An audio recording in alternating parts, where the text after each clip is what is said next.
The Local Show, featuring conversations with business owners, employees, and local business leaders about their successes, challenges, and reasons for doing business.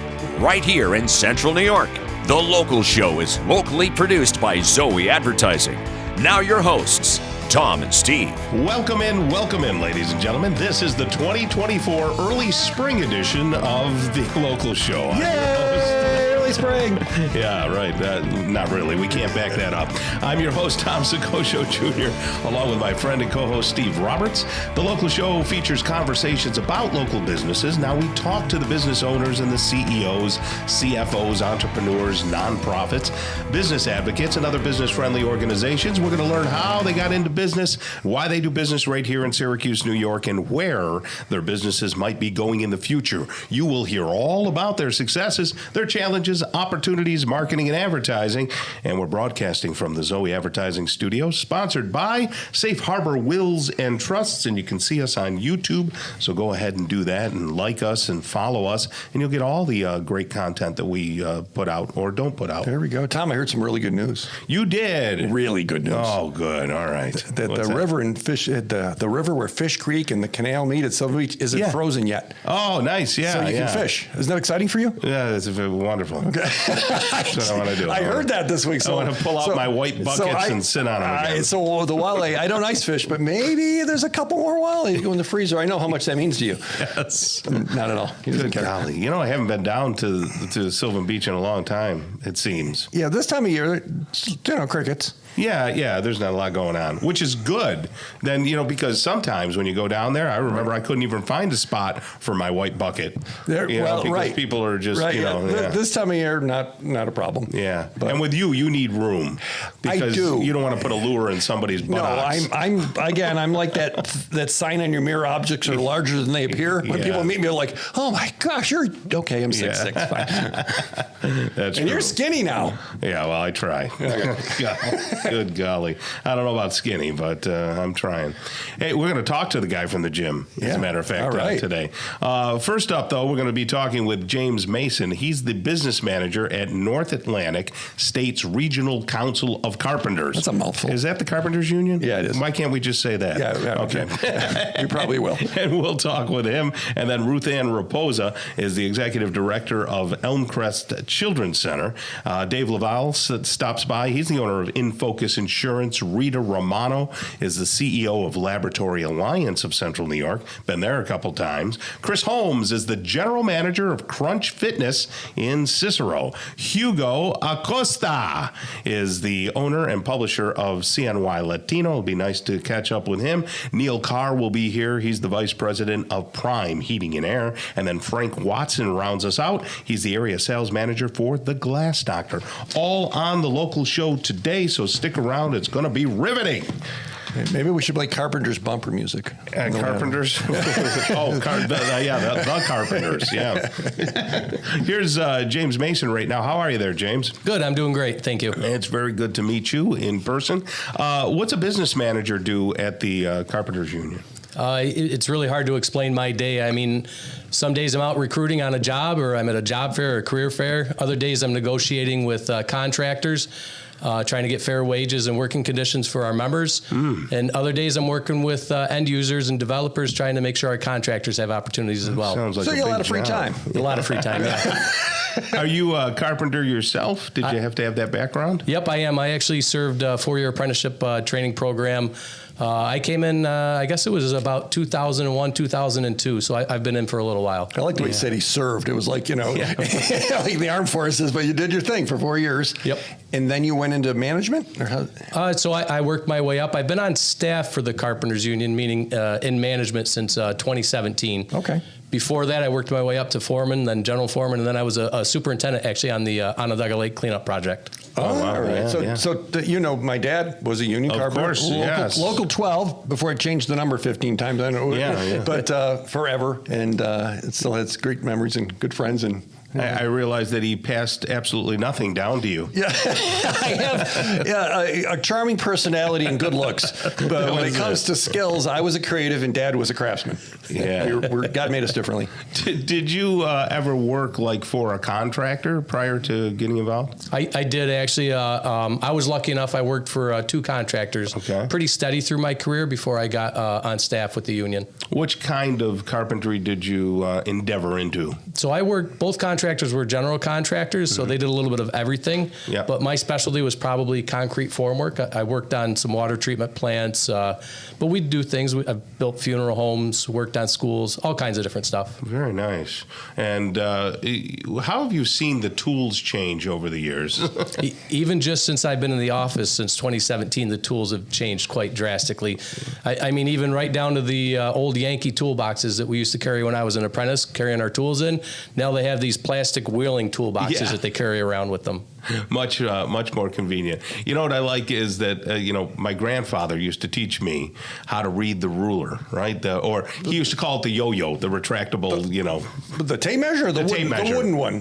He had one of those too, the wooden ones. Never quite understood that. But. Yeah, I know they did those, and they'll still use those. I've seen those. They got modern ones, but yeah, the tape measure, which he called a yo-yo, he'd say, "Get the yo-yo, kid," and you'd have to learn what a 16th is and an 1/8 is, right, and all that. Well, now they have tape measures where it actually says what it is. You know what I mean? Well, so it takes the fun out of it. Yeah, you got to actually know. That's funny. So what's the world look like if someone wanted to get involved as a carpenter? Is it hard, easy, somewhere in the middle?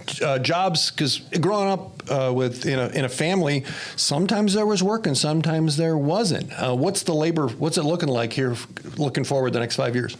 Next 5 years, we're going to be incredibly busy. I mean, everybody's heard about the Micron project that's in the area. Mm-hmm. That's under a project labor agreement, meaning that we're going to be involved in the project 100% of the time. So the next 20 years looks really good. Not to mention all the regular work that we have around. We've got a great pension and an annuity, so we happen to be going through quite a lot of retirements right now. People are kind of coming to age, I guess, for that. So we're trying to work on replacing that workforce and growing our membership because of the workload that we're going to have in the area. So there's still a pension. Mom still gets a little bit every month from Dad's pension. Oh yeah, from the union. Mom's 90.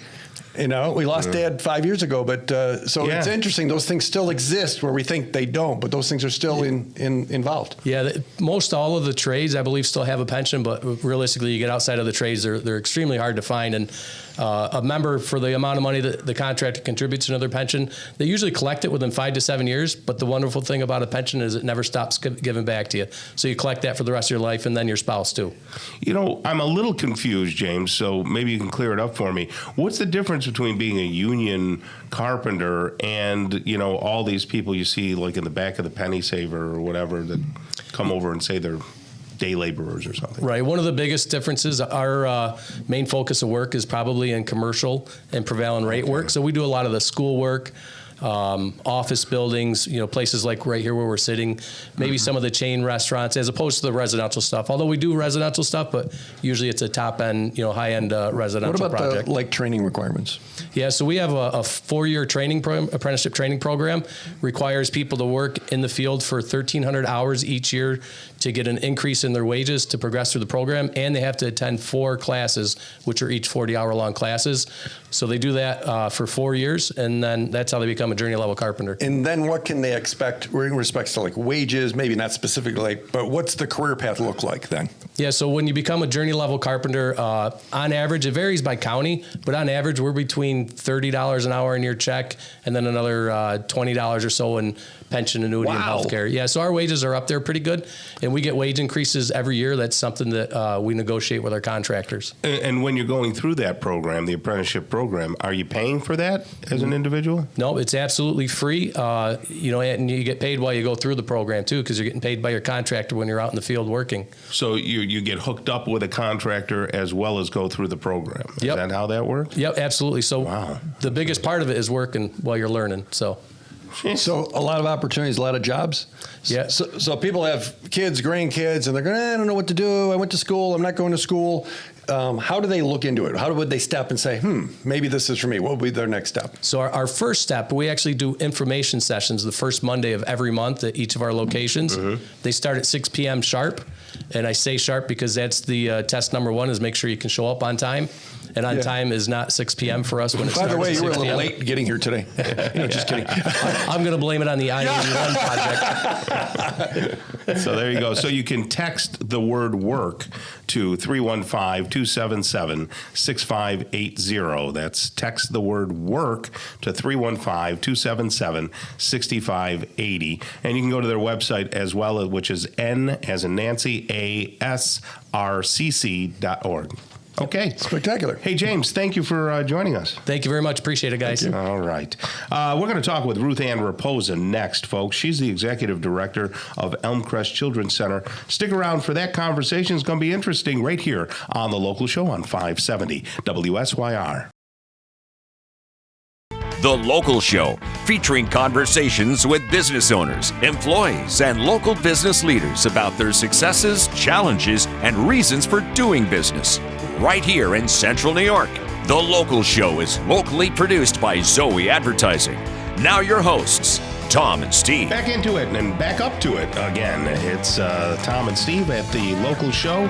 Boy, spring is just around the corner, and the big home show is going to happen. I know. Are we going to broadcast live again? No, you don't want to? You know what? I know you like that because you like the adulation Here you and go. Oh, my gosh. the adornment from the fans. It cracked me up. He knows how much that annoys me, so he says it. He loves it. I liked the show. That's why he does it. It was a tremendous amount of work, and not that we're afraid to work. Yeah. But it's like 4 days. You got to set up, and then you're there, and you're there. Oh, and you're yeah, there. yeah. You mean bringing all the display in. And the thing all that. and stuff. Sure. And I'm sure we'll be over there. I don't. Don't we have people for that? Not scheduled to broadcast there this year. But there's some other things that possibly are rolling out. There's some other exciting chances of some possible live things. Over there this year, no. No, so you don't want to do that. Okay. No, I don't think. Right. Maybe they can talk us out of it. We met a lot of people. It was fun. It was just exhausting. Yes, yeah. And then people told us to turn down music and stuff like that. You guys are too loud. That's always fun. Okay.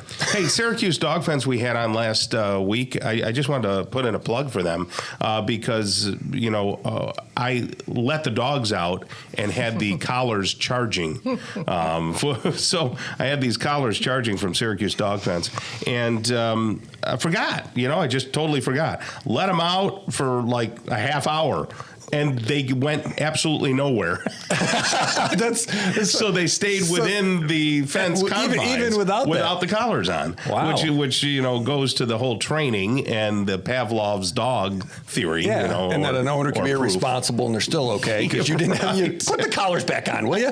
So then I put the collars back on. We loved it. Yeah, you should call them. Do you know his number? I do. It's 415-5555. How's that for a lot of fives? Yeah. 415. Yeah. 5555. Stan, and they're putting fences in. They're actually running a sale too. You can put fences in the winter. Yeah. Oh, absolutely. And especially with the weather we're having, you can probably get the whole shebang done. Yeah, get her done.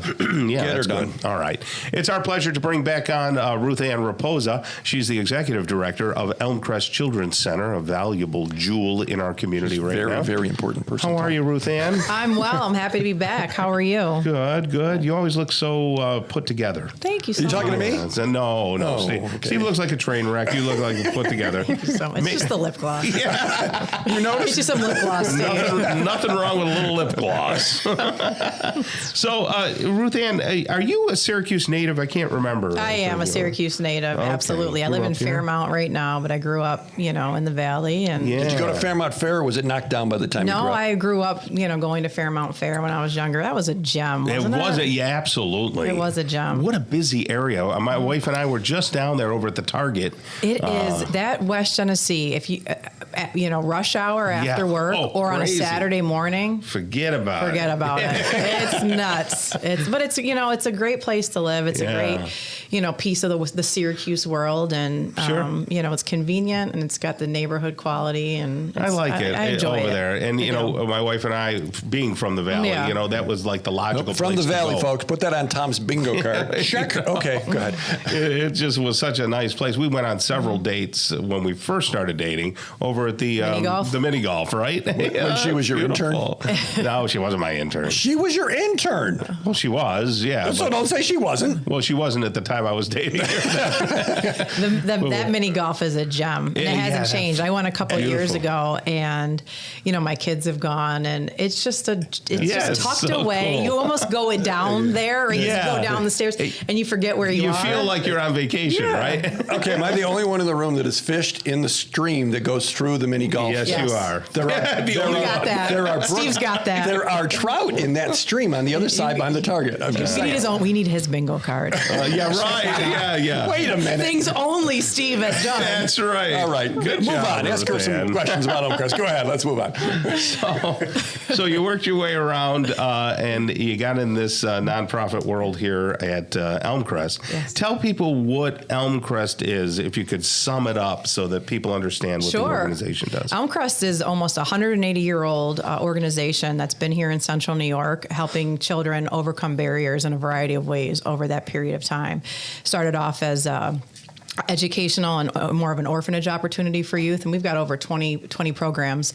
I know when I've been on before, I've talked a lot about our programs right on campus. We still have the residential program. We have about 60 kids on any given day in our residential program. They live with us. Some kids have lived with us up to 3-4 years. Wow. On campus, we have our crisis respite. I know I've chatted about that a few times, a real opportunity for youth.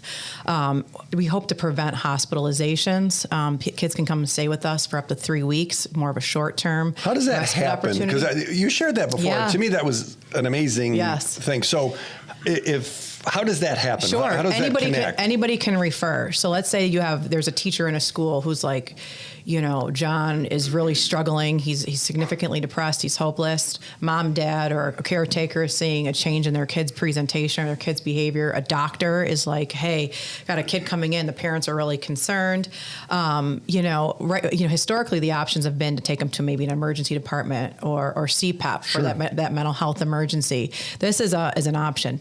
We do intakes 24/7. It's not like you're in crisis. Please hold till Monday at 9. Right? We are able to do intakes 24/7 into our crisis respite. We've been able to help about 180 kids since end of March when we opened, to the point where we're looking at opening a third mental health crisis respite 8-bed program. So anybody can refer in. The kid themselves can say, I'm struggling, I need help, and refer in. And that would allow them it's a therapeutic setting. They're able to get access to clinicians and staff that are specially trained. What do they do with school during that? How's that work? You want ready for it? Yeah. We transport.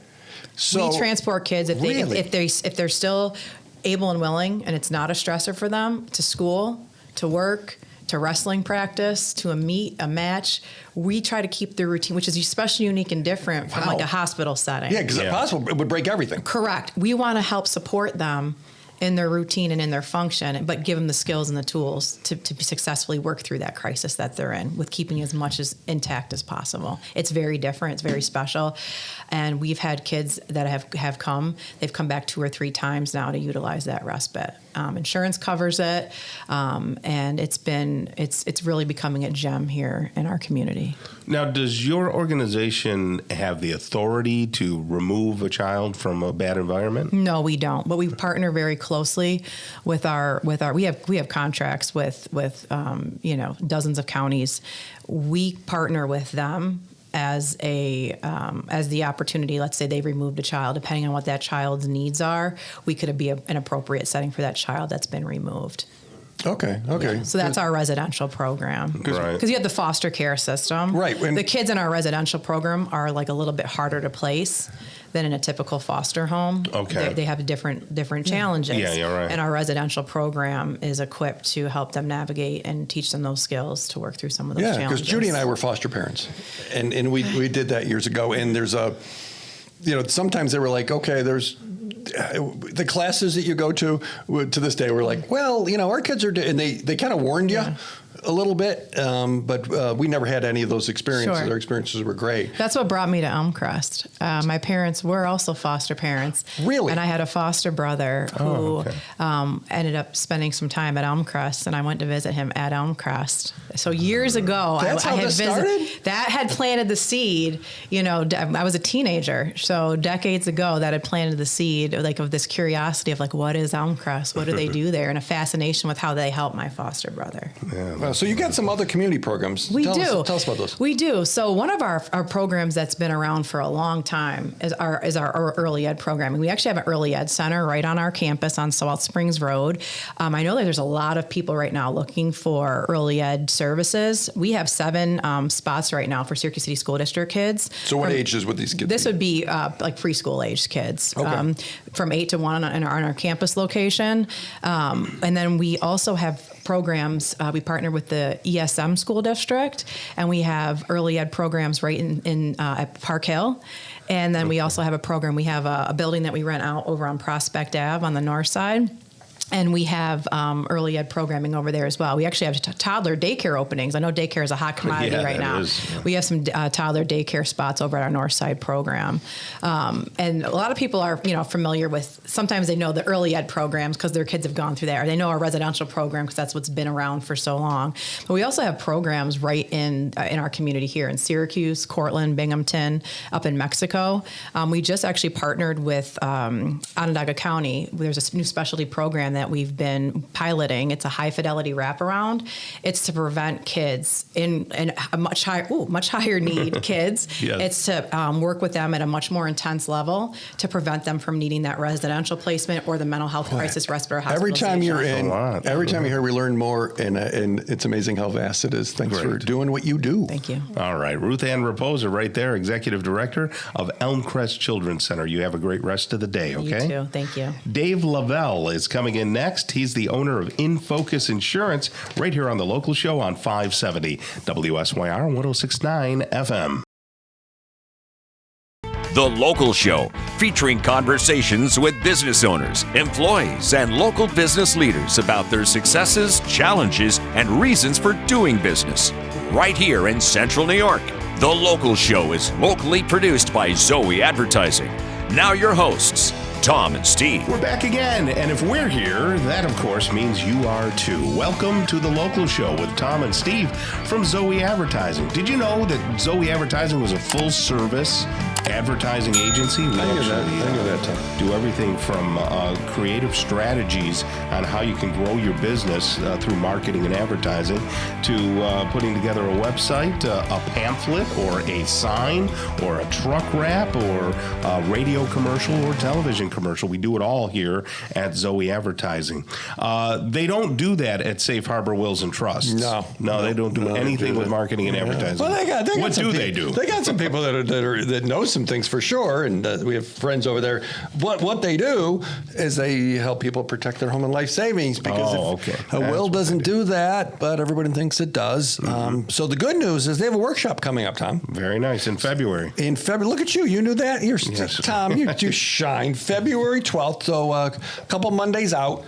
You can register for it at 370-9977, or you can go to the website, Safe Harbor Wills and Trusts. They're going to give you the strategies to protect your home and life savings, talk about trust, talk about wills, talk about probate, all that stuff. And you can ask questions, and they'll answer them. Yes. And if you're Tom's age or my age, or older, and you haven't done the stuff, well, you're late. So get on the horn, 370-9977. Or if you just want to ask them questions, you don't have to go to their workshop, but the workshop's good. SafeHarborWillsandTrust.com, Tom. Great.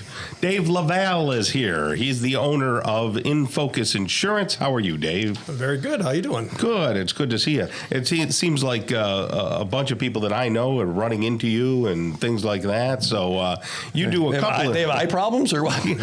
Yes, they're running into him, literally. They're doing business with him. So, Dave, how did you get into the insurance industry? What brought you there?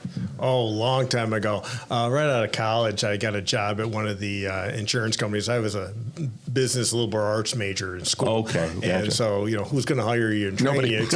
Nobody. Yeah. Worthless degree. Except for an insurance company. And so, I worked for companies for about 10 years. They taught me everything that I thought I could learn and stuff like that. Sure. And then I decided to go on the dark side and go into the agency side, work with real people. Are you a Syracuse native? Did you grow up here? I was born in Liverpool, grew up here, so I've been here for my entire life. Yeah. What high school did you go to? Liverpool. Okay. Yeah. I didn't know that they actually had people that went to college after Liverpool. Oh, hey, careful. Just kidding. Just kidding. They got a beautiful field over there now, huh? Oh, of course. Yeah, after you left. The best the money can buy. It was like when I went to Cicero, it was a swamp. I mean, we romped in the mud, and you probably did at Liverpool at the time, too. Oh, absolutely. That's funny. All right, Dave. So, insurance companies seem to be, on every corner, right? So what makes you unique?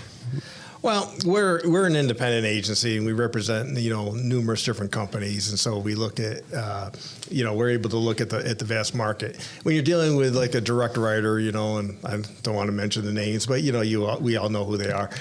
They have one option. That's it. I see. And yes. that's where we look at it, and we look at what's the best company for you. And there's a lot of good companies out there, and some have the products in line up for you, and some don't. And we're able to pick and choose on that which is there. The other thing is, we're really value oriented. For us, it's not a transaction. We're not looking. Yes, we want the lowest, best price and stuff like that, but we're really a value oriented shop. So if you're concerned about making sure you're protected and making sure that come claim time you get serviced well and not a hassle. Yes. That's what you're looking to us for. Right. We're professionals. If you just we might be $2 more expensive than the next guy, but you pay for it come claim time. Yeah, it seems, insurance is hard to get excited about, let's be honest.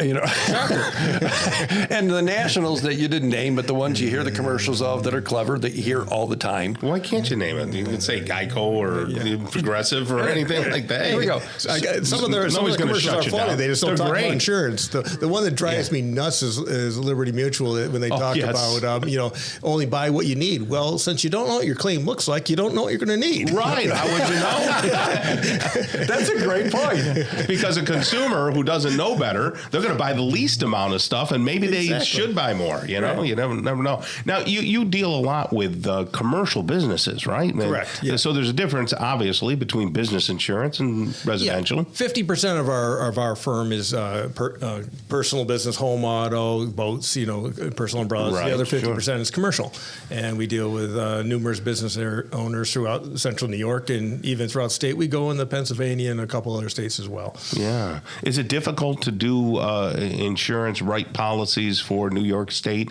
Is it a lot of rules, regulations, government stuff? More so than a southern state New York makes it as difficult as possible. Sometimes it's their mission statement. Isn't that the way with everything? And sometimes it works well, sometimes it doesn't, but it is what it is. But there's a lot of carriers who won't do business in New York that will do business in other states because they just make it difficult.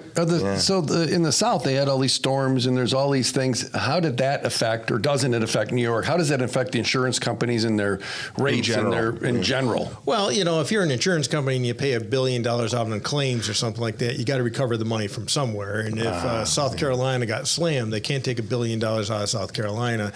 So everyone sort of spread it around the country a little bit. So we all end up paying for it indirectly. That sucks. But it seems like if you're in the hurricane belt, you pay more for insurance than if you weren't. You do. But there's a hurricane, so I still suffer in New York because there was a storm in South Carolina? Yeah, because you would think they would save the money, put it aside, but they don't always do as well as they should. Mm-hmm. And the other thing is you have this reinsurance market, and it's the money comes in, the money goes out, it flows pretty freely like any of the financial markets. And after a big storm, the cost of reinsurance goes way up, and so it's an underlying cost for the insurance companies, and insurance companies buy insurance too. It makes sense. Yeah. So I think there's some obvious things that people can put together in their heads that make you advantageous to do business with on a residential side. But why don't you talk about some of those things? What makes it more advantageous to come to you and say, hey, look, we're shopping right now, my wife and I, beginning of the year, we still have some kids at home and this and that and some adults. How can you help more so than going to that one person who has one product? Oh, we're going to shop numerous companies, and we're going to, and take the best price. Like I said, not the best. Not every carrier is the best for you. They can be a great carrier, but it's just not going to work for your circumstances as well. They've all set the rates for whatever they think is ideal for them, and so when it comes time to pick a company, it's best to look at several.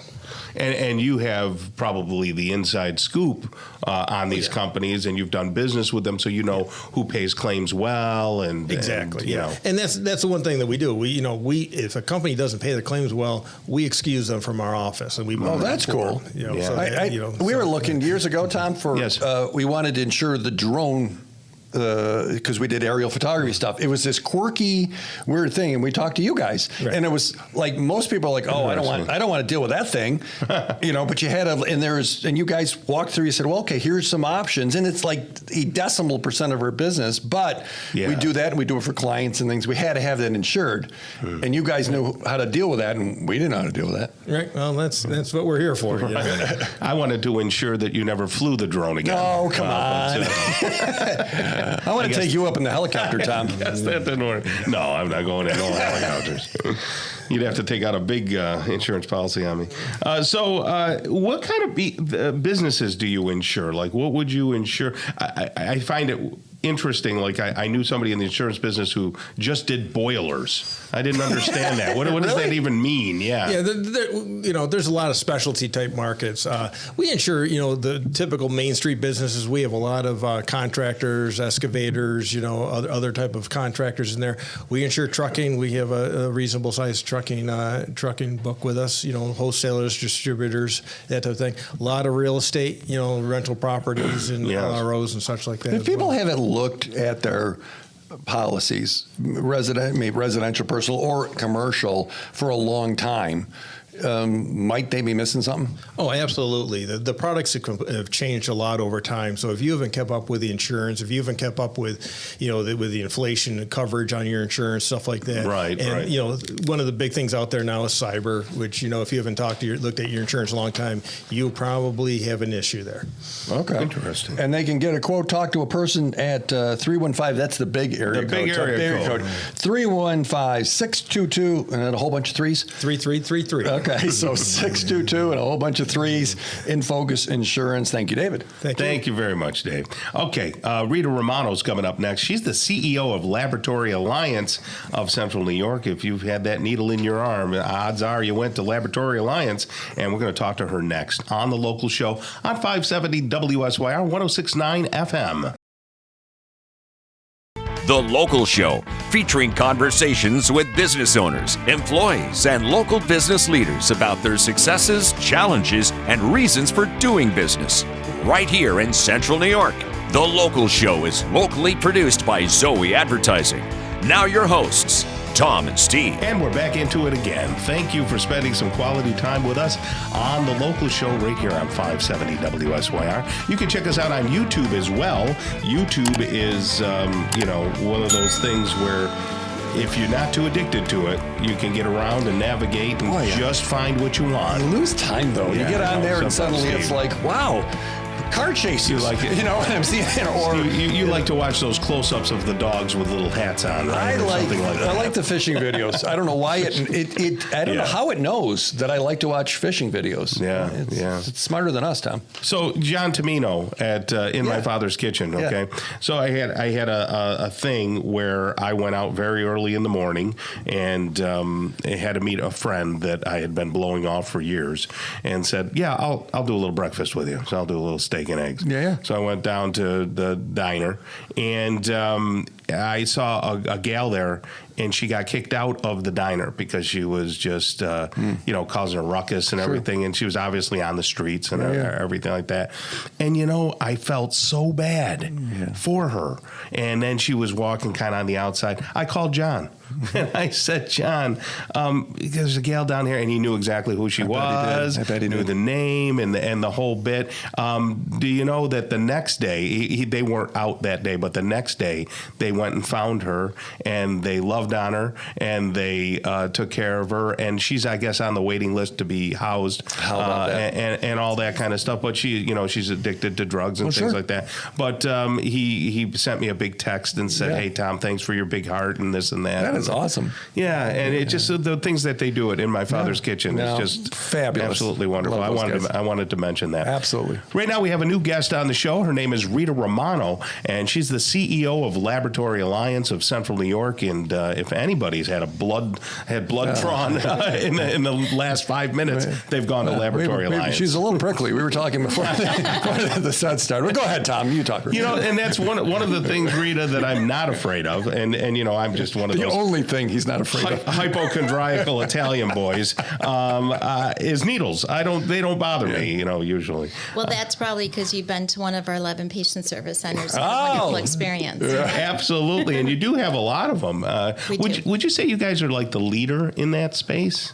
We are here town? locally. We are the largest locally owned regional reference laboratory. We have 11 patient service centers geographically. We just opened one in New Hartford, so we are venturing out east. Yeah. We're opening one up in Watertown, so we can serve our community up north.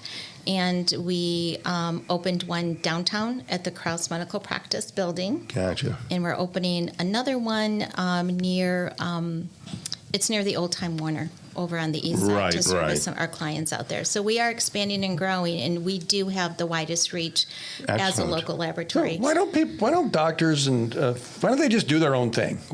How is that space with a? Well, they'd have to have a lab, right? But it seems like this has changed from when I was younger. You're always going somewhere to get it done. That seems relatively new in the last 20 years, where that's the way it's done. Well, I think healthcare is moving more towards outpatient care. Okay. So we serve the outpatient community. Got it. Okay. Where you can go, you see your doctor, you get a script, you come to one of our patient service center, have your blood drawn, it gets sent to our main laboratories in Liverpool, New York, and that's where we do the majority of our testing. And typically that same day, or early the next day, your doctor has the results and he's able to take care of you. How does someone get into that business? I mean, what drew you to be the CEO? That's a big, responsibility. Well, I'm an old lab girl. I've been in the field 35 years. Okay. Oh, okay. And I started out as a candy striper. Back in the day, that's what volunteers did they were do? called at the hospitals. I was a teen volunteer at one of the hospitals. And they kept sending me to drop off samples of laboratory. And I really loved it. I loved science growing up. I'm a proud graduate of Henniker High School, public school in Syracuse, and had great science teachers. Yeah. So I found a program at St. Bonaventure that was clinical laboratory medicine. Nice. Our program is very, very intense. So what I say to students that want to go in the field, we were STEM before STEM was a catchword. Before it was there you cool. go. Yeah, Because we're very heavy science, technology, engineering, and math. Yes. It's it's a very tough, rigorous course. We have to be board certified, and now in New York State, we have to be New York State licensed, which has been very challenging. But just before I came in here today, we had a wonderful celebration. 2 of our lab assistants who, again, had an affinity for laboratory and loved the work that we do. We paid for them to go to Clinical Laboratory Technology School. They graduated the program while they were working full-time for us, and they passed their board exam first try, which is pretty incredible. So we celebrated, we had cake, we had streamers. Radio listeners can hear you smiling. I'm so proud of them. You're beaming. Yeah, I'm I so can feel proud of that. them, and we have 5 more in the pipeline because kids don't know to go into the field. Yes. And we also talk to guidance counselors and say, if you have a student like I was who loves science, don't tell them just to go get a biology degree or a chemistry degree, which is fine. Sure. But then what are they going to do with that? Right. But if they go into the clinical laboratory, you have a job immediately. Right. There is such a need for laboratory technologists in all of Central New York, actually across the country right now. And we have fun at work. We work really hard. Yeah. Because the work we do is so important. We're helping doctors diagnose that patient result. We do more than 10 million tests a day across our 2 laboratories. Good In golly, addition to that's our a lot. large laboratory, I have a stat lab at the Krause Health is one of our owners, Sure. is our owner. We're very proud to work and partner with Crouse Health. So we have fun, but it's very important, the work that we do. We know the diagnosis before the doctor knows the diagnosis. Yeah, That's yeah. part of our training. A lot of responsibility Yeah. there. Are people that work for you phlebotomists? So Or the they're lab techs? phlebotomists work at our draw stations, those 14 that I talked about Okay. across the region. And then in our laboratories, we have laboratory technologists at all Okay. different levels. Some have 2-year degrees, some have 4-year degrees. We have master prepared folks. We have PhDs. So the that work for us. phlebotomist, that's we interface with that individual. You see the And they're- phlebotomist. You don't see us. They're the ones who they're really stick good at to it, you, too. yeah. They're amazing. Okay, so it's like I never even feel it. yeah. You know? Well, it's because you're carrying that extra weight. Yeah. So I feel it, Tom. So they do their thing, and then it goes to themselves. It doesn't go to a far. It stays in the organization. Yeah, yeah. And how many people are behind the curtain? So we employ a little over 300 folks, Oh, my which goodness. include the phlebotomist, and we have a courier fleet. So you'll see our little black cars, Laboratory Yeah, yes, I Alliance, have branded seen all that, over yeah. the city. Our couriers do over 1 million miles a year, picking up samples between our phlebotomy draw stations to our client offices and our hospital, Crouse Health, and they bring it back and forth to our laboratories so we can get that great work out for those Is drug docs. testing still a thing? We do some toxicology testing. Yeah. Okay. So how has technology impacted your business? The new AI technology and computer technology. So we are a highly technologically profession. Everything we do, we're not, artificial intelligence still hasn't really touched our profession yet. Right. But you will see our laboratory if you're ever out in Liverpool. I'd love to give you a tour. Yeah. It's state of the art. We have a lot of automation. It's just, that's the engineering part of our profession, where we use state of the art technology to help our techs result out the work that help the doctors make those diagnoses for our patients. Yeah. So do people have a choice where they go to have their blood drawn, or do they have to 100%. just go? Oh, I have to go here. No, you have a choice where you can do any health care. Do you have a preference of where you'd send people? Laboratory Alliance. And Laboratory Alliance, and then go to Crouse Health. That is our owner, and we share the same mission. We're very proud to be in a partnership with Crouse Health. Yes. You can have your blood drawn anywhere you want, but certainly I'm going to advocate we do. Working on our mission, we have the highest quality, and it's a highly regulated field. Yes. New York State Department of Health is I know their name, they know my name. We're very credible to them because we always had really great surveys with very little issues. And you said it's a fun place to work. Blood It is. draws, fun place to work. Yeah, it's hard. I didn't see that coming. It's so so that's much fun. Okay. It's so much fun because you come in and you know that you're really impacting patient health. Yeah. And not only that, not only do we work hard, but then we do a lot in our community. We participate in the Heart Walk. We do the Corporate Challenge, which I know that's not what it's called anymore. I think it's Right. the Workforce Run now. Right? Right. But we serve a meal at Ronald McDonald House. We recognize we have been in this business serving our community for 26 years now. Wow. So we like to give back to our community. Very nice. And it's just fun. So it's fun to see our pathologists running a race with us, or serving, our coworkers serving a meal at Ronald McDonald House. We also do a lot of mentorship. Still Henniger, I'm again a proud graduate. We go back to, they have a P-Tech program. So that's a pathway to get more students into our That is field. amazing. That's great. All right. Well, Rita Romano right there. She's the CEO of Laboratory Alliance of Central New York. Thank you so much for being here. And Thank you so much. Yeah, have a great rest of the day. I will. You do the same. Ci vediamo. Ciao. There we go. I think they said goodbye. Kicking off hour number 2 of the local show, we'll have a conversation with Chris Holmes. He's the general manager of Crunch Fitness in Cicero. Hugo Acosta is the owner and publisher of CNY Latino. And Neil Carr will stop by, vice president of Prime Heating and Air. And Frank Watson, area sales manager of The Glass Doctor. So that all starts in hour number 2, which starts really soon. The Local Show, featuring conversations with business owners, employees, and local business leaders about their successes, challenges, and reasons for doing business. Right here in Central New York. The Local Show is locally produced by Zoey Advertising. Now your hosts, Tom and Steve. Welcome in, ladies and gentlemen, and welcome back. This is hour number 2 of the local show. Get ready for engaging interviews with Chris Holmes. He's the general manager of Crunch Fitness in Cicero. Hugo Acosta is coming by. He's the owner and publisher of CNY Latino. And then Neil Carr, vice president of Prime Heating and Air, will stop by. And then we'll wrap things up with Frank Watson. He's the area sales manager for the Glass Doctor right here on the local show. So, Steve, we're all set to dive into fitness. I know that's near and dear to not your heart at all. You know, the last time I was working out. Yes. Yeah, you I never don't know. Will. Yeah, right. You never will. Never is a big word, Tom. When I met you, your arms were the size of a bamboo pole. Okay, they've thickened up a little. Yes, you've gotten thicker, but you were really thin. And that's not necessarily a bad thing. When I met you, you could bench press 600 pounds. That's very true. Okay. That was good, and I was all natural. I was on my mother's pork chops and steak. That was it. Yeah. Chris Holmes with us right now. Chris, general manager of Crunch Fitness, formerly Aspen out there. How are you, buddy? Good. How you doing? Thanks for having me on, guys. It's weird to see you here because, like, I see you in that one environment all the time. Floating around, bouncing around the gym, yeah. Absolutely, dude. So, how long have you been in the fitness business? So, 5 months. Tomorrow will be 5 months. Get out. Look at that. Yeah, I've been in management for about 21 years with wireless. I worked for AT&T, Verizon, T-Mobile. Okay. I've always had a passion for health and fitness. Back in 2019, I made a huge personal transformation, and I had a lot of people reaching out to me. I started a carb cycling fitness page. Right. So I always had a passion for it. And then the opportunity presented itself in the end of the summer. I went and checked out the facility, and I thought it was for me, and it's been a blessing ever since. I thought you were there when it was Aspen. Mm-mm.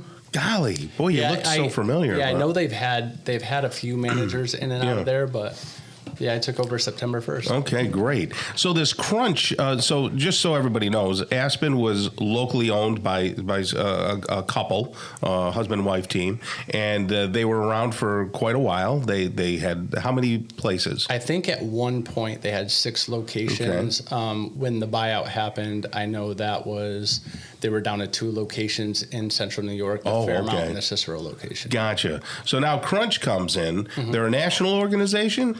Yeah, yes, so they're actually world. We're in Australia, Spain, Costa Rica, Canada, and we have 435 locations and over 2 million members now. Oh, that's incredible. So what is the game plan for Crunch? Like, how many locations are you looking to have? I don't think they have really a cap. I know they're looking to push around 500 this upcoming year. I know we have an Ithaca location should open March 1st. Gotcha. Their launch for it. That'll be part of my region, yeah.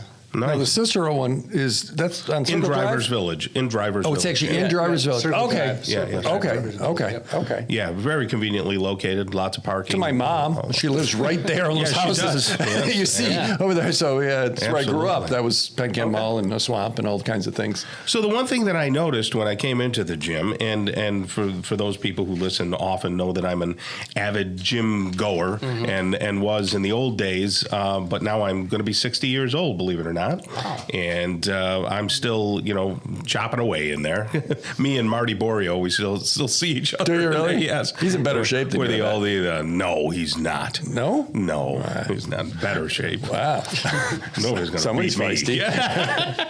Well, So the thing is that I notice is you got a lot of great new equipment. Yeah. New equipment. And there's something to be said for the old sweatshops back when I was in the day of Arnold and all those kind of things. But right now, you kind of have something for everyone. Can you kind of go over what you do over there? Yeah, so the founder back in 1989, they actually started in a basement. He wanted to implement entertainment and fitness. That's why you see the HIT zone. The HIT zone is basically, we run classes in the morning and the evening. Everyone does have access to that. Right. But it's basically circuit training, box jumps, battle ropes. We have the kettlebells. Yeah. We have everything. Yeah. We have the ride. Crunch is actually one of the first clubs that ever introduced ride. I don't know what the ride is. Yeah, but so it sounds like a pronoun. Yeah, a lot of people call it cycling, but at Crunch we call it the ride. So they turn up the music, get the music going, turn down the lights, and turn up the resistance on the bikes. And So everybody's kind of doing it at the same time? Yeah. Oh, okay. You could maybe do that. You'd pass out, but you could do it. and then we have the Maybe. we have the group fitness. So we do like Zumba. They do a ton of stuff. Yoga, Pilates. Yeah, something for everyone. Yeah, and the equipment's all like state of the art, like new stuff, which I would get hurt a lot back in the day when I was bodybuilding. Of course, you get a little more testosterone, you get into your head a little bit, and then you're trying to compete with other people in the gym, which is absolutely wrong, and you should never do that, right? Right. But, when you're younger, you're a little more feisty. So, but the point is that this new stuff, that hoist, right? Is that what it's called? Yeah, hoist equipment. Hoist equipment. Yeah, we actually call it the power half hour. So it's circuit training. There's 14 machines. It's up and down 2 rows. Yeah. We spend 2 minutes on each machine if you're ever in a time crunch. Right. Up and down each row, you'll get a full body workout. So Absolutely. head to toe workout, full body. And it works the muscles properly. You know what I mean? I seen you on that the other day. Yeah, and I like it for the concentration. And for somebody who's a little bit older, you're dealing with the free weights. Sometimes you can drop it, twist There's more it. stability. Yeah, All right. Let's talk about go ahead. people that are maybe not you guys. Let's talk about the people that Hey, are I'm like just starting back. me guys. Yeah. So you got a 60-something-year-old guy that really isn't carrying a ton of extra weight. I don't work out. No. What do you have to inspire me to not join and start and then quit? So what we do is we call it the Crunch One Kickoff. It's the most important part of your membership. Anyone that comes in, we give you a tour. We show you some videos in the classes. We have different levels in the classes, and a lot of our trainers can adjust your workouts according to your fitness level. But what that Crunch One Kickoff is, it's essentially personal training for an hour on us. And what they do is they sit down with you. There's no cost to you, part of everyone's membership. Is they'll ask you what your goals are. They'll ask you about nutrition. Maybe you might have some questions. They'll show you how to use machines, and they'll get you started. They'll create that roadmap for you. That way it takes the guessing game out.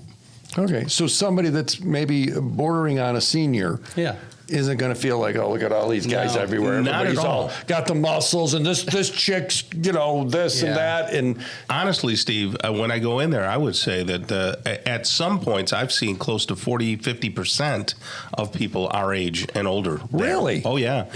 Our membership is, our members are very diverse. Crunch actually started the philosophy of no judgment. So anyone that comes in, you let Tom in? Every day. And they don't judge me, believe it or not. You would, but they don't. Special security pass. Yeah. So there is no shame, is what I hear you saying. No shame at all. Nope. The most important thing is you get to your goals. We don't want to be a traditional club. You just walk in and pay us every month. We want to do whatever it takes to help you get to those goals. Yeah, and they're friendly staff. Yes. Statistics show that 80% of members get to their goals when they have a certified trainer or a coach, and people just walking in are 5% likely to get to their goals. I noticed that area, the HIT area, and you have a female trainer at night who's got to be. I don't want to offend her, but she's not 22. Can I say that? Right? You just did. She doesn't listen to the station anyway. She's that young. But she's mature, but she's got all these women over there. I don't know, 10, 11, 12 women, and they're all like 40 plus. Okay. Working out. Great job. It's in the morning we notice an older crowd comes in the morning, and then in the evenings. What are the hours of the facility? So Monday through Thursday, it's 5 a.m. to 11 p.m. Oh, there. Okay. Yeah. Not bad. So, there's a lot of people walking through the door. If you're looking for a place where you can be comfortable and you got friendly people and you can talk to somebody like Chris and you have an older clientele, a mature clientele, and all the equipment you could ever want. And celebrity members like you, Tom. Celebrity members like me in there. And now Chris. And Chris now will me. be a celebrity now. There we go. Over there at Crunch Fitness in Cicero. And, of course, you can also check out their other location, more locations to come, all that kind of stuff. Yeah. Chris, thank you so much. Appreciate you guys having me on the show. Very much. Thank you. And we appreciate you being here.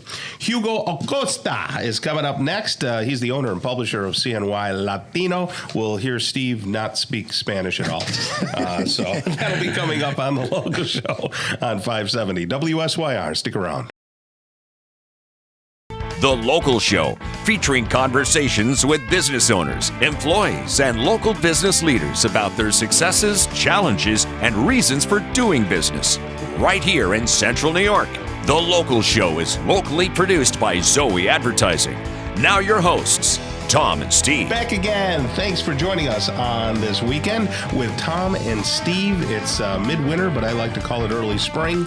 And I like that you call it early spring, Tom. Absolutely. We've been very fortunate, and I'm hoping we're not going to get to the 12 below weather. I'm afraid that people from certain leanings are going to come in and go, see? Global, see? Nah. See? Then they're going to take your car away. And unfortunately, we will get that cold snap, and it's going to happen in February. Every February, right? Yep. And then like clockwork. Hey, plan on it. The ice freezes. The ice fishermen go crazy. Yeah. I go south at some point. That's right. Yeah, you're going to have to Get away take a from it. vacation and get away from me. Yes. And all that. It's great to bring back on the air with us Hugo Acosta. He is the owner and publisher of CNY Latino. How are you, Hugo? Buenos dias, I'm okay. Buenos Thanks for dias. having me here. That's very nice. I'll translate. He said he's okay, Tom. Yeah, I know. Why don't Your you- audience is very educated. You don't have to translate. That's right. See, I would say to him, I say, hola, mi amigo. You just did. Or, hola, mi hombre. That's right. Yeah. Don't say mi hombre. No, yeah, but that will be another brother, right? The image will be affected. Right. It's all Greek to me. Hugo, you've been around for quite some time representing the Latino population here in Central New York, and probably you even reach further than that. I like to tell people you own that space. You kind of do. Yeah, the publishing space in that. How long have you been publishing this paper? We started it in February 2004. Okay. Therefore, we're celebrating 20 years. Yeah. Boy, it seems longer than that, but Tell me about it. what did you do before that? Well, Before my starting. life is what we call in my culture novela. It's like a soap opera type of thing, you know. Yes. And believe it or not, I'm a graduate of computer science. Oh, okay. And before the newspaper, I had a computer-based business. I met Steve back then when we used to have a chamber of commerce. And we Yes, used to that was fun, Have yeah. business shows and stuff like that. Yes. And because and back then, by the way, I was almost kind of out of my culture. I had some situations where I landed in America, in Colorado, that kind of made me abandon the culture and try to concentrate on my future and what I came to this country to obtain the American dream. Mm-hmm. And then when I came over here, some personal tragedy happened to me that made me abandon the company that I was running. Mm-hmm. It was doing pretty good with 7 employees and stuff like that. And I decided to go back to my original cultural roots. And again, you want the details, you have to wait for the novela or for the book, whichever makes me more money. Where were you born then? I was born in Venezuela, in a In small Venezuela, huh? fishing town called Cumana. Nice. Yeah. What did they fish for? What did they fish for? Oh, you name it. There's a whole bunch of variety of fish down there. They even fish mako, which is the smallest size shark, and eat it. It's funny because I used to eat just about every day fish or any product from the sea, except for 1 or 2 when you go for pasta or beef or something like that. But we miss that, you know. I miss that. Venezuela is really a beautiful country and beautiful people, and I don't have to tell you, it's been a mess since my tocayo is the person that bears the same name that you have. Okay. So if your name is Steve and his name is Steve, you are tocayos. I got you. So Hugo Chavez, my tocayo, messed it up. Yeah. And this is something I'm very comfortable saying publicly. It's unfortunately that was happening still in Venezuela. That has to break your heart. Yeah. It does. It would have to. It does. I had death in the family that I couldn't go down there to attend for funerals and stuff like that.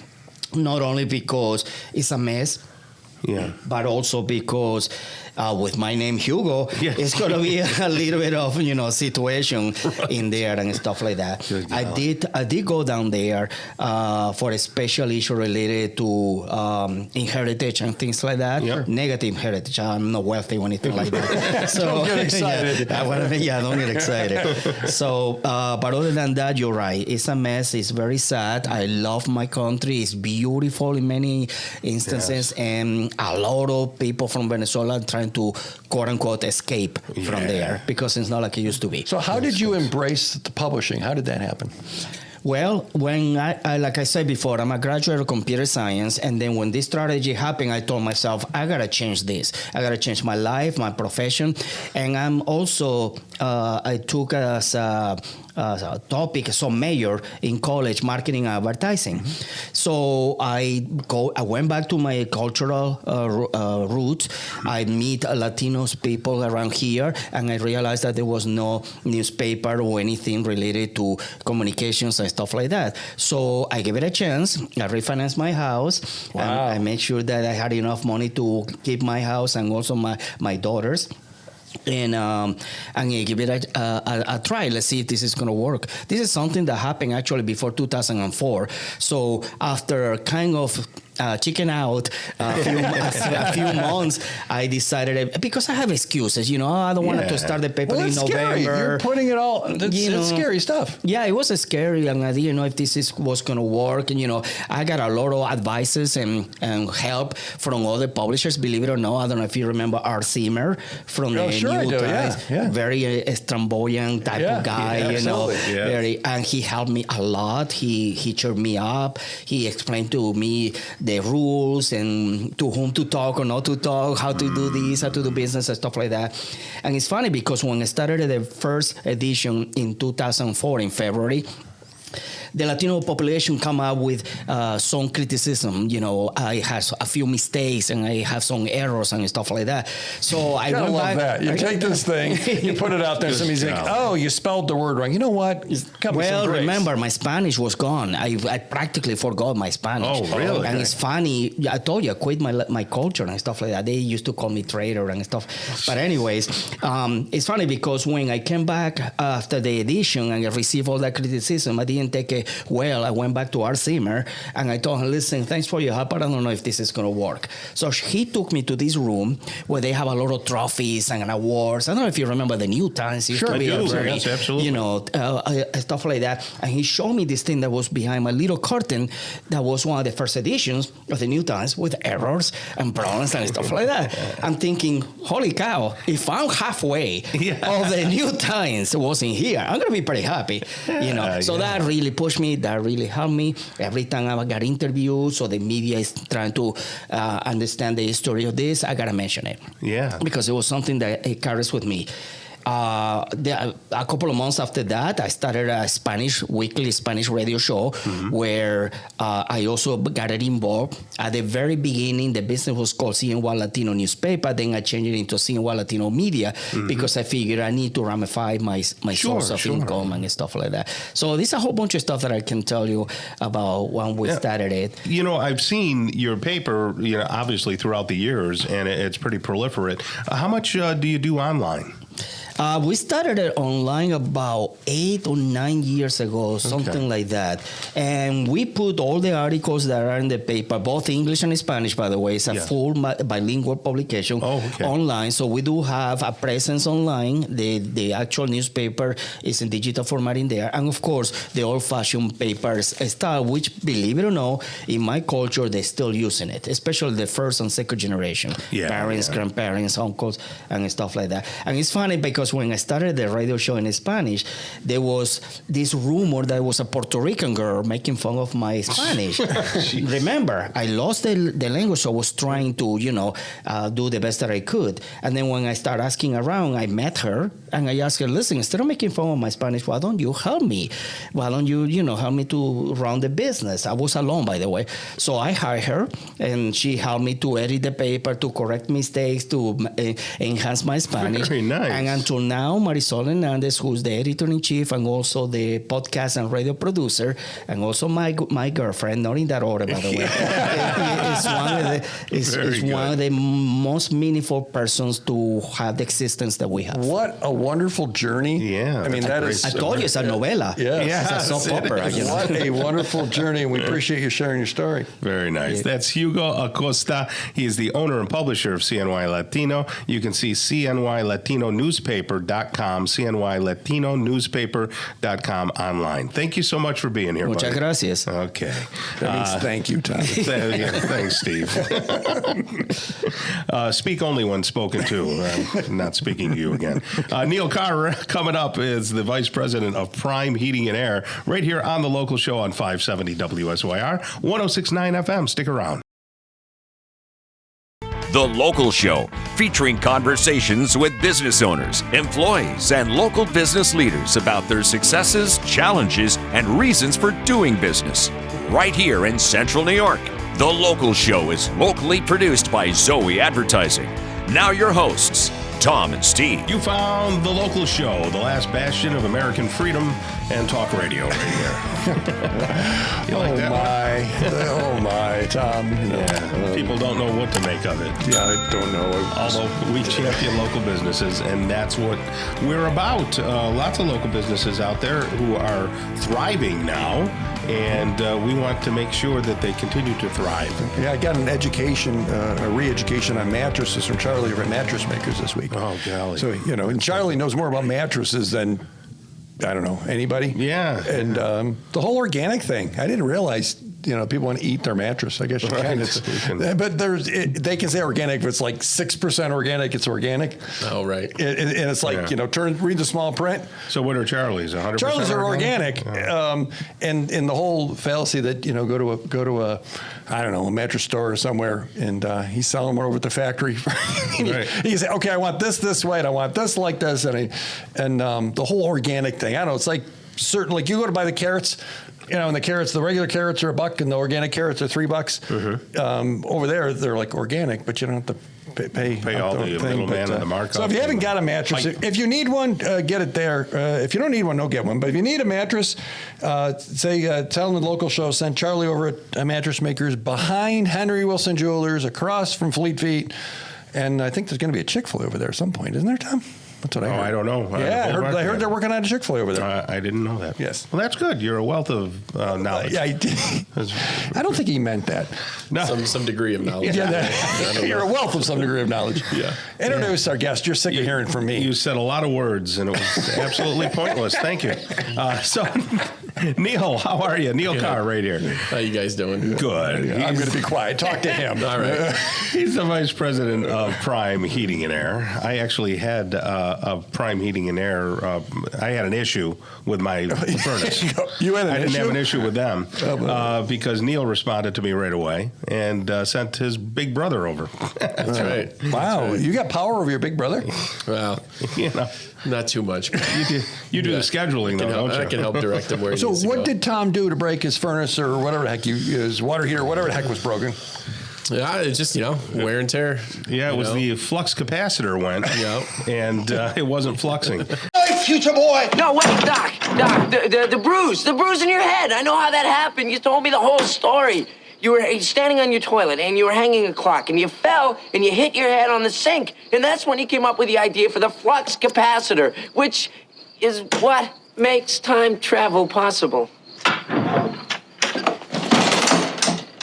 It was actually the inducer fan.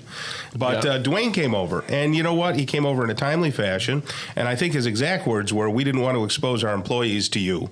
So I thought I would come over. That was our conversation, yep. I thought I would come over personally. Was Kelly happy? Because that's the real question. Yeah, she was very happy. Not happy at the price because, we had to pay money in the middle of the winter. And you had to replace stuff. And we had to replace stuff. But, what was cool was that Dwayne was able to troubleshoot it quickly and diagnose and say, oh, yeah, this is something that happens on these types of units that are so old and this and that. But I can get you one, and I can get it for you tomorrow. And because it was later in the day, so he couldn't get it at that point. Yeah, a little after hours. Did either of you guys grow up in a house where you had to always turn the heat down, turn the lights off, and your parents were beating you, figuratively speaking? No. I mean, did you grow up that way, Wayne? Turn the lights off. It was we turned the lights off, but I mean, right. But with the heat, turn it down, and that whole. You never heard lift the door open? I never messed with the heat. From now on, if you're hot, sit on an ice pack. Yeah, that wasn't my thing. Wow. Yeah, I never did that. You guys grew up rich. I can see that. Yes, well, we're or we were just quick learners, Steve. Again, I'll be quiet. My parents would have beat me if I touched that thermostat. But the point was that they figured it out, and then you know what? Later in the day, it didn't work. So I was like, whoa, did they screw up? No, they didn't screw up. What they did was say, well, you might have something else wrong. But guess what? Neil was able to get somebody back there and sent one of the guys. We had a nice conversation. He looked at it, troubleshot it, and within, I don't know, maybe 15 minutes, he said, you're going to need a circuit board. That circuit board's toast. It really is old. So they went and got the circuit board. But and it was done the same day. So they were trying to be minimalist. It wasn't like, all right, you got to change this and this and this and this, like when you go get your car done. Yes. And nowhere in the conversation did Dwayne say, Tom, you got to trash this unit and do, something else. He said, no, we can keep this baby running. Yeah, you start with the most obvious thing, and then once you get that going, then most of the time or sometimes why did that first thing fail? Well, it was because this over here was doing this, and that's got to go. The stuff doesn't break until you use it, right? Well, and it doesn't break until it's winter. And it's exactly what we talked on the show before. Right. They get used a lot this time of year, and they're running almost 24/7. So It gets crazy. I guess what I'm saying is you can call these guys at any time, and they're going to be responsive, and they think of your family, And I was honest. I said, hey, Neil, it's not me that I have to worry about. It's my wife. And she likes to stay warm. Said every married man. Yeah, exactly. Who doesn't have that, right? Yeah. No, obviously that's what we strive to do. Respond in a timely manner. And Dwayne's whole philosophy has always been, hey, let's try to repair this if it's a unit worth putting repairing. Some money into. Sure. We'll definitely tell you, hey, don't put that kind of money into this unit. Let's look at something else. But our first move is not as soon as you walk in, hey, this has to go. Let's replace it. And I was surprised. Kelly had asked Dwayne, what would it cost for a brand new one? They're up there now, unfortunately. You got a big house too. Equipment prices are rising. Just like the grocery store, just like everywhere else. Everything. I was talking with someone this week, and like Wegmans. Have you noticed Wegmans ads have changed? No, I haven't. They're known for their customer service and their quality and all those things we know. But they're like, we've got prices and we've got products that fit. What they're saying is, everyone says you go to Wegmans, you go there, everything's great, but you go broke. And you can feel them countering that with some of their value stuff. Oh, okay. Credit to them for acknowledging, because you go out and you're like, did I just spend $80 on one bag? Yeah. So now they're combating that. Well, the old story was, geez, I think we're going to have to eat dog food. But you can't even eat dog food. That's more expensive than anything. Yeah, well, you got to get the organic stuff. Right. I did come across a video in the last week. It was talking about hot water heaters. The kind of the big old ones are the ones on demand, I guess. Am I calling those the right things? Yeah, tankless versus. And they were tank saying style. Things about one is faster, but one's more efficient. Or what is the battle there? What is the one? Yeah, the tankless. They have higher efficiency ratings than the standard tanks, but they've made changes on the traditional tanks, over the years, and tried to make them as efficient as possible for what they do. Right. So they're decent too. When it comes to one or the other, it's really just what's your situation, what's your family size, what are you trying to accomplish, that kind of thing. Yeah. Okay, so the tankless, does that use more energy more rapidly or no? No, I mean, I think they're both obviously using gas, gas and electric. As long as we can. Yeah, right. So, I mean, cost-wise, you might see a little bit of a savings, but that's definitely not the number one reason on the list to switch to a tankless, in my opinion. It's what are you trying to accomplish? Are you experiencing running out of hot water because you've got, 2 teenage daughters and you got, a kid you're giving baths to every night type thing? Do you just not want to ever run out of hot water? Okay, we got a solution for that. Right. Yeah. So that's really what it comes down to. That's going to be the next thing we have to replace is the tank. Yeah. Unfortunately, but that's because when we got the house, it was, they were already 20 years old. I was going to say, right. So they don't like Neil said. Sure. We're on borrowed time now. Yeah. So that's the tradition. A furnace, they say in this area it's 18 to 20 years. So you get some to go 25, you get some to go 17. Yeah, so it's crap shit. Yep, it's just one of those things. But that's why we're here. We try to be as fair and reasonable as possible. And so there's the service end of it, and then there's the product end of it. Yep. Just kind of rifle through some of the products then. Yeah. So right now, you kind of want to focus on some indoor air quality stuff because we're trapped in our homes during the winter season, and we're spending more time at home indoors, and everything's closed up. So air purifiers, whole house air purifiers, humidifiers. If your air is real dry because of the forced air, we got products for that to help with dry skin and just a little comfort. Putting some moisture back in the air, like I said, the air purifiers, the filters, all that stuff. So indoor air quality, definitely is a focus right now this time of year. So heat pumps, you can supply people. Yeah, with heat pumps. Yep, boilers, all the traditional stuff. Right. Yep, we're a part of that, so we're here for that. And if they're a customer, not a customer, you can get to them pretty quickly. Yeah, still? Absolutely. Yep, give us a call and we do everything we can to get there. And to make that call, you have to dial 315-802-4287, 802-4287.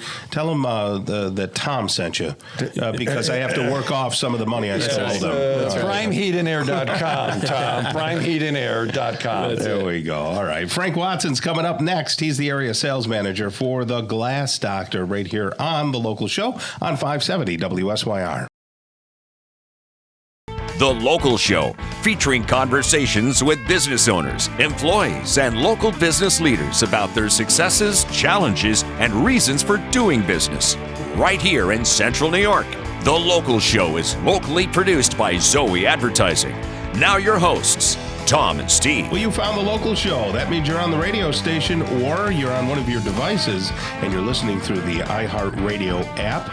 You could be watching us on YouTube too, and then you could see just what Steve looks like. That could be a deal breaker, so maybe we just keep to the radio. Do you plug your phone in next to your bed at night, Tom? I don't plug it in. Usually it's charged, but I silence everything. Right, but do you ever wake up? I've made the mistake going, okay, I'm up, I'm into the bathroom, whatever. I'll just look.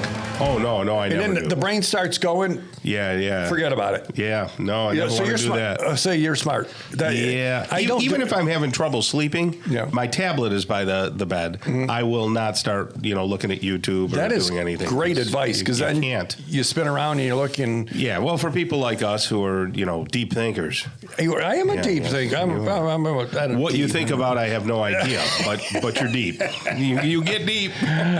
Occasionally. Oh, goodness. Occasionally. Speaking of deep, here's Tom's transition. Speaking of deep, go ahead, do something deep. Well, no, there's nothing deep. What I was going to say is we usually have the owner of Glass Doctor, Aaron, on, but you told me this guy was better than Aaron, so I said, okay, so, whatever. Frank Watson is here. Hi, guys. How are you today? Good. He's the area sales manager for Glass Doctor. How are you, buddy? Fantastic. Excellent. It's a great day, and as we like to say, every morning is a great opportunity for a great day. Yeah, sure. So, do you say it or you like to say it? No, I like to say it, and I say it sometimes if I remember. Well, you must be in sales then. Sales. Good sales. Sales and marketing is my game, I guess. So how long have you been, well, first, what did you do before Glass Doctor? Well, I worked in the glass industry for like 20 plus years. Goodness, doing what? Doing sales for a different company. Yeah, similar inferior services. company. Similar services. Though? With the auto glass, yes. Okay, But gotcha. of course, Glass Doctor has two divisions: auto glass and flat glass. Right.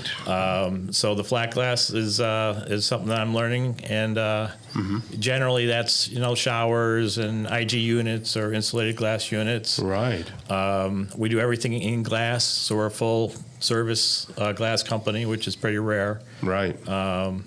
And the auto glass speaks for itself. We do everything that the big companies do. The guys with the jingle and everything do. Exactly. Yeah. But we handle everything locally, which I think people like to talk to a local person, and they have a go-to person that they can call, change appointments or whatever the circumstances. So if someone has a ding in their glass, is it time to replace it, or do you fill it? Well, there's different things. You always look to do a chip refill. That was terrible. That was terrible. We always look to do a chip repair to save the windshield. This day and age, the windshields are very expensive, and insurance companies like us to do that. But we're totally set up to do full replacements, recalibrations, just like the big guys. But once again, we handle everything locally. Yeah. So I bought this Ford Explorer from a friend's wife, Tom. Yeah, that's right. There are so many things attached through the windshield. It used to be, the mirror would be loose. We'd stick it on with some, there it was. But all the separation and the cruise control, all of these things. Cameras, and they're, holy smoke. Yeah, the windshield is actually the main connection of the vehicle for all the safety features. So the main camera goes on the vehicle. We take the windshield off. Which we have to remove the camera, and then you have to recalibrate it once everything's put back together again. And that's good golly. Insurance covers most of that, doesn't it? Yes. In New York State, zero deductible state generally is covered. I remember anytime I've got a car, and they write a policy, they said, "Well, you want glass." And they just don't even ask you. It's $2 for the next 20 years. It's very inexpensive. But they don't even want to give you an option because it's so expensive to replace. And I don't know. It is very expensive to replace. And New York, once again, is zero deductible, and it's maybe $100 a year.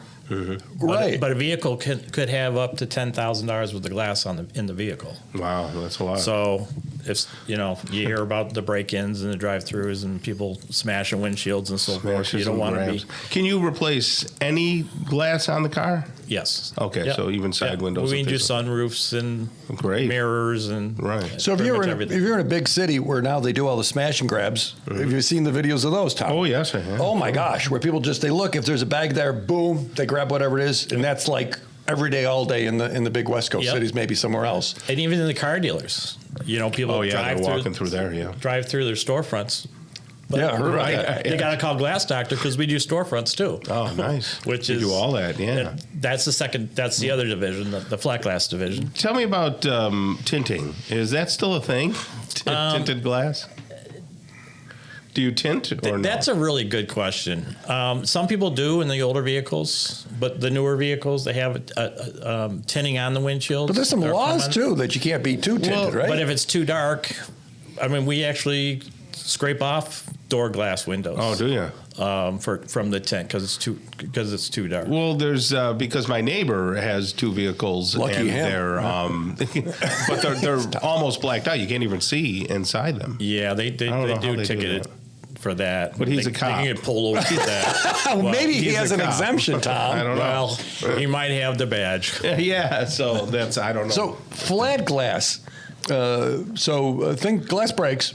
And that's, is it repair, or are you installing new flat glass in an office or a home or a building or something? So we can repair the glass. So you see a lot of times in a home where the window lost its seal and gets moisture it's all in there. foggy. Right. Yeah. So instead of us going out and replacing the whole windshield, or I'm sorry, The whole piece of glass. I'm going to start all over again. You're doing great. You're doing great. Instead of us changing out that window, the home window, we can actually replace the glass unit, which is called an insulated glass unit, or an IGU in our vocabulary. And it's a lot cleaner You don't have to have a contractor come in and ripping all the molding and everything out. So the window stays in. So, right. Because to me, there's like some kind of well, there's a spacer. There's either a metal spacer or a foam spacer. Yeah. Okay, and isn't there like gas in there or something? There can be argon between the windows. Yeah, that's probably not the thing to talk about. 'Cause it used to be. Right. But it's not really relevant anymore. No. So that's, we don't talk about that. But we can replace the IG unit. Yeah. We take the stops off the window, replace just the glass part, put everything back together. And it's a lot cheaper. It's money savings. Yeah. And once again, you don't have to have a contractor come in and rip things apart. Yeah, So- I got my glass for my table. My Yes, you did that. Yeah, I keep saying I want one. We do tabletops. Tabletop. Really, yeah, sure. it goes on there, and it's easy after dinner. Probably a little glass cleaner, and we're good. Before we were always afraid had to use like a coaster, and you didn't want it, and it was wood top and everything. But yeah, tabletops are great, and that's the great thing about Glass Doctor is we do everything in glass.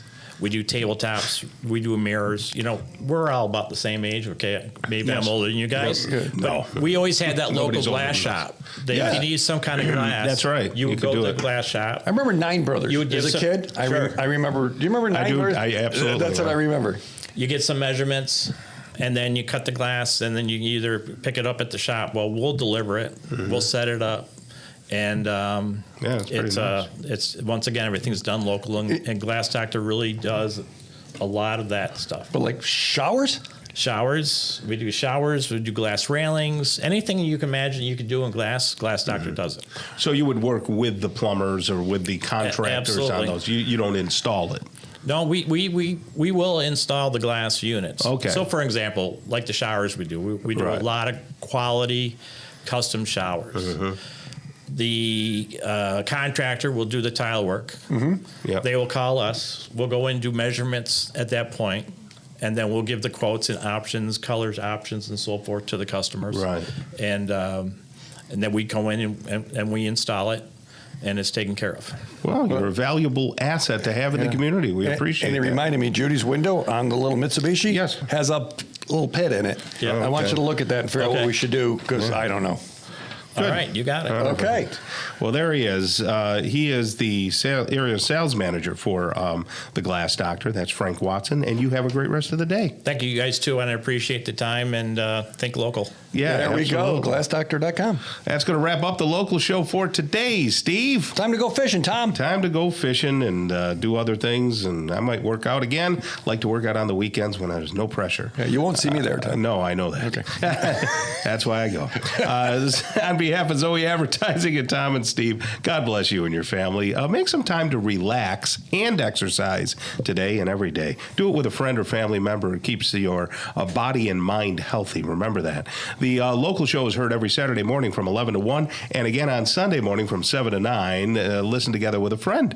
Until next week, get down to business and keep doing business locally. Tell your friends about the local show.